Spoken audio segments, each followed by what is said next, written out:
Takže teďka tady pro vás teda oficiálně zahajuju tento livestream a pojďme si tady udělat takovej malinkatej historický vstup. Nyní budu hrát Silent Hunter 4, budu rozehrávat americkou kampaň. Americká kampaň ku podivu začíná vstupem USA do druhé světové války po japonském útoku na Pearl Harbor. Takže jsem si řekl, přece jenom CGS, tady můj kanál, Radka, není takovej typický na české YouTube scéně a ani nechci, aby byl, protože chci se trošku odlišit, nechci jenom kopírovat to, co dělají všichni. Takže na tomhle livestreamu se dozvíte i něco trošku z historie. Pravdou je, že spíš vy, co umíte, nebo co slyšíte dobře anglicky, protože aktuálně vám pustím dochované rádiové záznamy, co se začalo vysílat v USA právě pár hodin potom, co do USA přišly zvěsti o útoku na Pearl Harbor, potažmo na Spojené státy. Takže to vám teďka nechám tady chvilku poslechnout, takže myslím si, že hned po tom nějakém historickém úvodním vstupu začneme hrát simulátor ponorkový. Samozřejmě všechno to bude s mým doprovodem slovním, protože kdybyste si tu hru chtěli zahrát, tak vám budu tak nějak říkat, co tam dělám, proč to dělám, jak to dělám, abyste trošku byli v obraze, protože přece jenom je to simulátor a v simulátorech často diváci můžou být zmatení, co to tam vlastně všechno dělám a co klikám. Takže tak, pojďme k tomu historickému úvodu. Jinak teďka pustím ty zvuky, měly by být akorát nahlas, pokud by byly nahlas potichu, zase v chatu zřvete, já se to pokusím sledovat, jak je to možné. Takže pojďme se na to podívat. We will hope later to be able to bring you direct reports from both Honolulu and Manila. Today, Japanese air attacks from the Hawaiian Islands and Manila in the Philippines. Here in the studio with me is Major George Fielding Elliott, Colombia's military expert, who will analyze now these latest developments in the Far East. Major Elliott. The Japanese appear to be taking the offensive in an effort to delay and impede American operations in the Far East. Apparently confronted with a situation in which there was no escape except war, the Japanese have attacked the main American naval base in the Pacific at Pearl Harbor on the island of Oahu in the Hawaiian Islands. This attack is by air and can only come from aircraft carriers, since the Japanese do not have any bases close enough to the Hawaiian Islands from which to launch land-based aircraft. This is a very great risk for the Japanese to place aircraft carriers within reach of the very powerful naval patrol bombers and the long-range army bombers on the island of Oahu.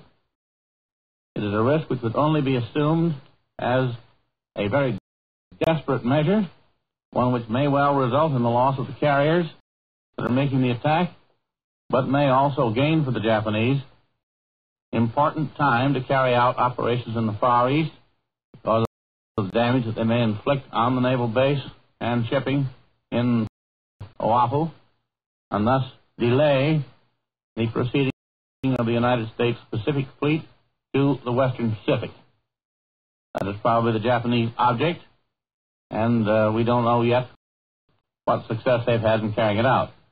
They're expecting to take heavy losses, and these losses may be expected. The question is how much delay they have purchased for the carriers that they have risked. We have been on the telephone with our station in KGMB, which is in Honolulu, and they report to us that the attacking planes number between 50 and 100, that the air raid is still on, and that the anti-aircraft fire can be heard in a steady drone as the attacking planes come in. We received a bulletin just a little while ago which reported that there have been some of these, what Manila or rather Honolulu calls unidentified planes, shot down. And this latest report now from KGMB is all that we have to the moment. We will continue to receive reports from there, also from Washington, on the developments in our relations with Japan, the relations which will tell very shortly the story of what is to happen in the months that are to come. And Columbia will bring you important news bulletins during the broadcast of the New York Philharmonic Society, which follows this program, and will also bring you a summary of all developments at the intermission time. From Washington, the recruiting office of the United States Navy announces that all recruiting centers will be open at 8 a.m. tomorrow. You've been listening to Elmer Davis, Albert Warner, Bob Trout from London, and Major George Fielding Elliott with a review and analysis of the Far Eastern situation.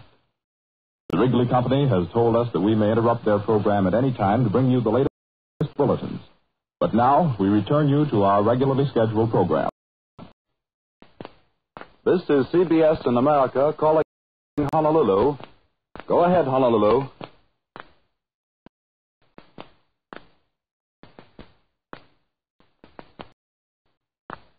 This is CBS in America calling Honolulu. Go ahead, Honolulu.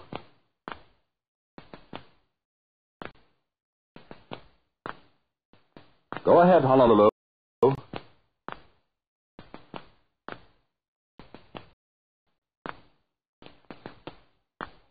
We should like to now try to call in Manila, the capital of the Philippine Commonwealth. Go ahead, Manila.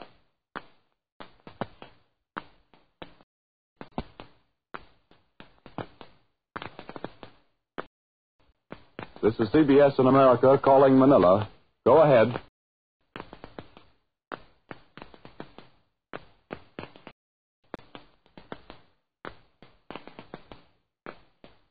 We regret that we are unable to contact either Honolulu or Manila. We return you now to William L. Shirer in New York.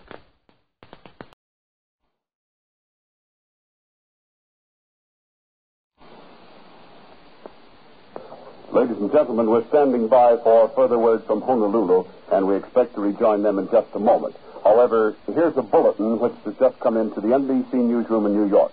Nomura, the Japanese ambassador, and Kurusu, the special Japanese envoy, were at the State Department at the time of the White House's announcement of the attacks on Hawaii. The two Japanese went to see Secretary of State Hall at 1:35 p.m. Eastern Standard Time and remained about 20 minutes. Back in New York City, here's the bulletin. Honolulu, Japanese bombs killed at least 5 persons and injured many others, 3 seriously, in a surprise morning aerial attack today on Honolulu. The sky was filled with puffs of smoke from exploding shells fired by American Army and Navy anti-aircraft units. Whether surface vessels of the United States fleet were in action against the enemy could not be learned at once, but columns of water rising from the sea as shells hit the water indicated a naval action. Viewed from the hills back of Honolulu, where many city folk went to view the fight, columns of heavy black smoke went skyward from Pearl Harbor. Another bulletin, the Secretary of War has just announced that all military personnel on active duty is to appear Monday in uniform. Ladies and gentlemen, we regret the interruption in the service of National Vespers and the sermon of Dr. Harry Emerson Fosdick. We give you now music.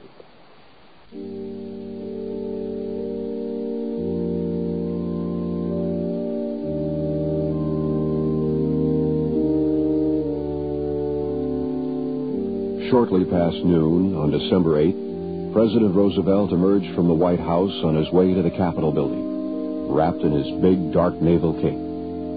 He was grim, angry, unsmiling.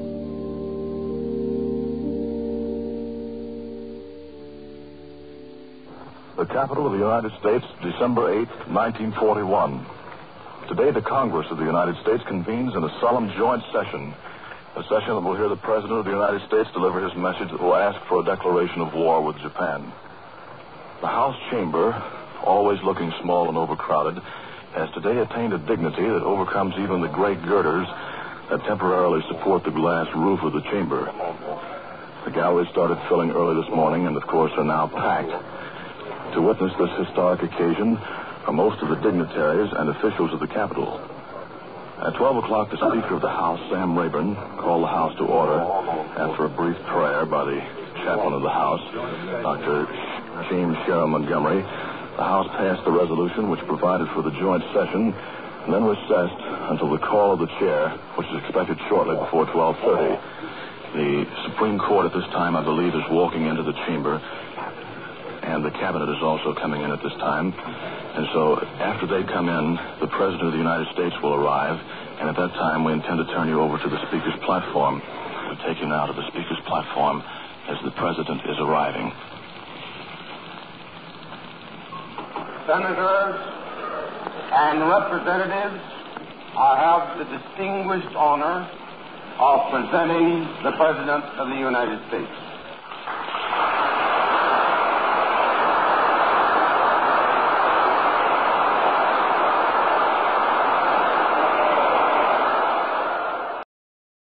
We interrupt this program with breaking news. Sunday morning, 7th of December, the U.S. Navy and U.S. Army were taken completely by surprise by a Japanese sneak airstrike. The first attack wave targeted military airfields and the battleships at anchor in the harbor. A second wave targeted other ships and the shipyard facilities. The air raid lasted until 9:45 a.m. 8 U.S. battleships are damaged, 5 of which sunk in the harbor. 3 light cruisers, 3 destroyers, and 3 smaller vessels are lost, along with 188 aircraft. The Japanese lost 27 planes and 5 midget submarines, which attempted to penetrate the inner harbor and launch torpedoes. Many popular Sunday afternoon entertainment programs have been interrupted by radio bulletins with the news of the sneak attack against Pearl Harbor. The news sends a shockwave across the nation and results in a tremendous influx of volunteers in the U.S. Armed Forces. The attack united the nation behind the President and effectively ended the isolation sentiment in the country. Monday, December 8th, 1941, the United States and Great Britain declare war on Japan. President Roosevelt called December 7th, quote, a date which will live in infamy. The casualty list after the attack on Pearl Harbor includes 2,335 servicemen and 68 civilians killed, with a further 1,178 wounded. This includes the 1,104 men aboard the battleship USS Arizona, killed after a bomb penetrated the forward magazine, causing catastrophic explosions. On Thursday, December 11th, Germany and Italy have declared war against the United States. The European and the Southeast Asian wars have now become a global conflict between the Axis powers of the Japanese Empire, Germany and Italy, united against the United States, Great Britain, France and their allies. Takže jo, slyšeli jste to? Tohle to byly původní zprávy vysílané v USA po tom, co se provalilo, že Japonci zaútočili na Pearl Harbor. A jak jste mohli slyšet, nedovolali se nikam, když se snažili z rádia dovolat na Havajské ostrovy. Takže je čas teda přejít ke hře. Tady uděláme klik. Jsme ve hře. Teď budu od vás potřebovat nějaký feedback o tom, jestli vám hra řve či neřve. A podíváme se na to, jinak moje webkamerka tady je umístěná trošičku netradičně uprostřed dole. To je z toho důvodu, že všude jinde ve hře jsou UI elementy, to znamená, kdybych ji dal kamkoliv jinam, tak byste něco nevěděli, uprostřed dole však nic není, takže je umístěná tam. Takže pojďme zahájit naši americkou kampaň. Jinou hrát, jak už jsem avizoval, budu za Američany, takže budu hrát základní kampaň v této hře. Ta německá je trošku zajímavější, protože tam můžete i povolávat letadla a spřátelené lodě do svých operací, ale to je případně na jiné livestreamy. Teď tady zahájíme americkou kampaň. Budeme začínat v roce 1941. Já si tady jednoduše napíšu své jméno Mike. A bych je teda viděl na klávesnici. Tak, začínat budeme, ano, v Pearl Harboru máme tady jinak možnost zvolit Pearl Harbor nebo Asian Fleet, to znamená, kde chceme začínat, budeme začínat v Pearl Harboru, protože zde nás zajímá to, že jsou tady k dispozici větší americké, potažmo modernější americké ponorky. Pokud bychom zvolili asijskou flotilu, máme tady zastaralejší typy amerických ponorek. Takže budeme začínat v Pearl Harboru a jako loď, na které budu začínat na klásu lodi, si vyberu třídu Tambor. Mohlo by vás trošku zajímat, jak taková ponorka Tambor má nějaké technické specifikace, to jsem si tady pro vás také připravil. Takže teďka udělám klik a vidíte to tady. Vpravo teda můžete vidět informace o této ponorce, vyčerpávající a všechno to, co byste o ní teda mohli chtít vědět. Asi ten nejzajímavější údaj pro většinu z vás bude ten, že tato ponorka maximálně na hladině dosahovala rychlosti 38 km v hodině a pod vodou 16 km v hodině. To znamená, jo, to byl rychlík, co? Jinak teda v námořních úlezlech to bylo 20,4 a pod vodou 8,75 při plně nabitých bateriích. A jinak dosah té ponorky byl 20 000 km při rychlosti 10 uzlů, což je 19 km v hodině, tam byla největší efektivita motoru.